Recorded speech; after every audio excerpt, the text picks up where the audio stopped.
Traditionally, Comic-Con is the event where news and upcoming installments of our favorite genre franchises are announced. This year, of course, Comic-Con is something of a shadow of its former self, and nowhere was that more apparent than in the Star Trek panel. A panel which stood out from most others in being pre-recorded and poorly edited. In this editorial then, I will go through everything the powers that be announced at the 2020 Star Trek Comic-Con panel. Compare it with our previous reporting and everything we've learned since to provide a Star Trek State of the Union of sorts, 1 decade since the big screen relaunch under Bad Robot, and 3 years since the streaming launch under Secret Hideout. Before we begin, I have to emphasize one more thing. It would appear that CBS are quite protective of this panel, as they have pulled a Last of Us Part 2, in that they are issuing copyright takedowns left and right to anyone who dares speak critically of it, or at the very least, anyone who uses footage from it. They are, in fact, so serious about any and all copyright infringement that they even struck down the Comic-Con panel video itself. So, in order not to give them any excuse, this video will not feature any footage from either the Comic-Con panel itself, or any other footage that is owned by either Paramount or CBS. Instead, we have commissioned our resident artist, who is not some random kid, to do some suitable illustrations. For newcomers, we will also showcase some artwork from previous occasions where it was necessary to bypass either overtly trigger-happy copyright owners, or even this platform's own list of individuals that must be shielded from criticism, however justified it may be. With that established, let's move on to the exclusive revelations from the Star Trek 2020 Comic-Con panel. I sat through the entire 1 hour 19-minute Star Trek panel, so let's begin by going through all the upcoming Star Trek news and happenings that were officially announced for the first time during Comic-Con 2020. The title of the previously announced animated Nickelodeon series aimed at kids will be Star Trek Prodigy. This concludes the overview of all official announcements. Now, some of you may be asking yourself, didn't Midnight's Edge report that the Nickelodeon series for kids would be called Prodigy several months ago? And the answer to that is, why yes we did, thanks for asking. Although to be fair, it was actually leaked on 4chan, that is where we saw it. So, if you disregard them confirming an earlier 4chan leak, we actually didn't learn anything new at all. Well, Kurtzman did confirm that he views Star Trek as a platform from which to broadcast their brand of political messaging, which we kind of knew already.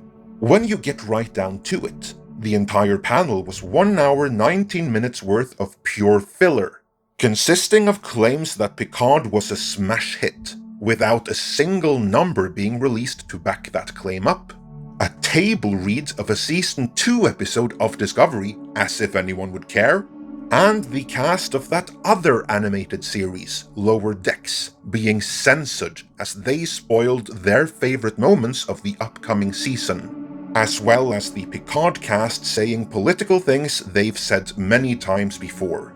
So, to summarize the Star Trek panel, there were, for all intents and purposes, no news announced. That is pretty telling.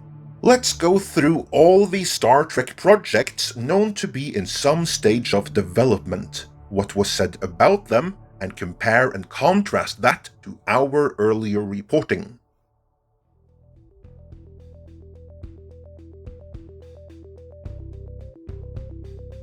Very little was said about Star Trek Discovery, outside of that table read of a Season 2 episode those who bothered to see already saw. Not much was said about Season 3, and nothing was said about what was beyond Season 3. There was no hint of a Season 4, nor was there any hint of any Star Trek Discovery movies, as some attempts at planting rumors have threatened. This actually fits with our earlier reporting on the matter, because according to the rumors we've heard, there might not be anything beyond Season 3. We've had visual confirmation that most of the Discovery sets at Pinewood, Toronto have been dismantled. We heard rumors in the beginning of the year that one final set of reshoots had been ordered to create a makeshift series finale, as Netflix had reportedly gotten out of their Discovery contract and would no longer be funding a 4th season. Since then, we've heard rumors that the powers that be at CBS wish they hadn't dismantled those sets so soon, because apparently, they are really struggling with editing the footage they do have into workable episodes. From what I'm hearing, they're dealing with plot inconsistencies and could really use some connective footage that they simply don't have and won't get. So come Season 3, chances are you won't miss a Season 4, which is just as well, because judging from this panel, chances are there won't be one. Nothing new was said about Star Trek Picard either, outside of reasserting earlier statements about how politically relevant it is, and beyond general platitudes, not much was said about Season 2. If anything, they were kind of coy about it, which, if you've seen our earlier reporting, should not surprise you. The rumors we heard are that Amazon were unhappy with Season 1, not just creatively, but with the fall in viewership for each subsequent episode. And they were really unhappy with the repeat viewings, which according to the rumors we've heard, were absolutely abysmal. As such, they are allegedly trying to get out of their Season 2 commitment. And even if Amazon loses arbitration and ends up having to fund Season 2, when is it going to film? Due to the thing of which this platform will not let us speak, but which is extra bad for the elderly. California is now under even stricter lockdown. The border to Canada is closed, and there are no indications that will change in the near future. In an interview with Patrick Stewart published in the Ready Room on July 2nd, he said, "I had some encouraging news only yesterday about when we might be starting again. All these predictions are based on the best possible circumstances. I can tell you that CBS is utterly committed to another season of our show. Utterly committed." Do note that he did not say the same for Amazon. He specified CBS. That's a pretty important omission right there. But getting back to the possible start date, he said, "It's going to happen. Other than that, I'm not being provocative, but I actually don't have much to tell you." This is true. Filming a production like Picard won't be possible for months yet, even under the best of circumstances. And it might not be possible for another year, or more. Also, Patrick Stewart isn't getting any younger, so who will want to ensure a production where the lead is more than 80, and in the most high-risk group of all in this climate? Do note that I am not saying conclusively that Picard Season 2 won't happen, but it's no coincidence that they didn't give any Season 2 promises that they can't back out of. Speaking of which, the Michelle Yeoh spin-off series was officially announced, with much fanfare, shortly before the release of Discovery Season 2.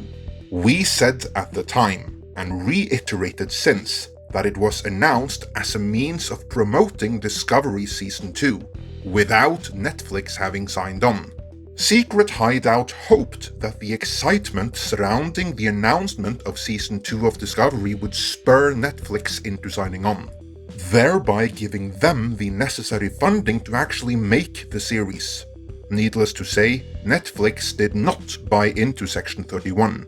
Neither did Amazon, and since it wasn't mentioned by as much as a word at this year's Comic-Con panel, you can reasonably assume that despite the previous official announcement, despite the previous statements from Kurtzman, Yeoh, and others, Section 31 is now dead, buried, and won't be happening. and it might not be the only one. The Captain Pike and 25% Different Enterprise series was officially announced in exactly the same manner as the Section 31 series, namely with fanfare and without international distribution. Let's begin with our reporting on this one. We said that, like with Section 31, production company Secret Hideout hoped that the hype they prayed the announcement would generate would spur Netflix, who has right of first refusal, into signing on. Or failing that Amazon would sign on. We also reported that, like with Section 31 before, both Amazon and Netflix passed on it. Without the funding they provide, Strange New Worlds simply can't be made, certainly not within the budget range of Picard or Discovery. What we then reported was that all they can do until either Netflix, Amazon, or someone else like them steps in and provides the funding necessary to actually make it, is develop it in a writing room, refining the scripts and stories over and over until someone picks it up. So, what was the official word about Strange New Worlds at Comic-Con? Well, in a most revealing manner, Alex Kurtzman did not confirm any planned release window, and he did not mention any international distribution or funding partner by as much as a word, presumably because there isn't one. What he did say was, "The writing room has started. There are 10 stories broken, which is very exciting. They are just sort of at the beginning. But it was one of those shows that I think everybody came in with such enthusiasm and so much love." In other words, a complete non-update and zero confirmation that it won't go the way of Section 31 by the time all is said and done. There was no mention of any Star Trek 4, or Tarantino Trek, or indeed any other big screen iteration of Star Trek period. And since the Viacom-CBS remerger, that too fell under the purview of Alex Kurtzman's Secret Hideout. But in order to actually make a movie, Secret Hideout also needs to procure the same funding that Bad Robot spent the past 4 years trying and failing to get. The fact that no movie was mentioned at all during this panel suggests that so far, Secret Hideout 2 has failed to secure movie funding. Luckily for them, very little funding is needed for animation. The children-oriented series Prodigy has distribution on Nickelodeon, so as we've said before, that is something of a non-issue. Likewise, Lower Decks is an animated series, and therefore something that can be made for so little money that they never needed an international funding partner like Netflix or Amazon to actually fund its production. But they would still like to have international distribution to refund their outlay, if nothing else. Even so, no international distribution was mentioned for Lower Decks during this panel. This would mean that even with the first season completed and ready for release, neither Amazon nor Netflix were interested in picking it up. Maybe CBS will cut the rate again and again until one of them says to hell with it and picks it up between now and the premiere. But as of this moment in time, Lower Decks looks set to be a North America exclusive, as neither Amazon nor Netflix wants to pick it up and release it for an international audience anywhere else. Do you notice a recurring theme here?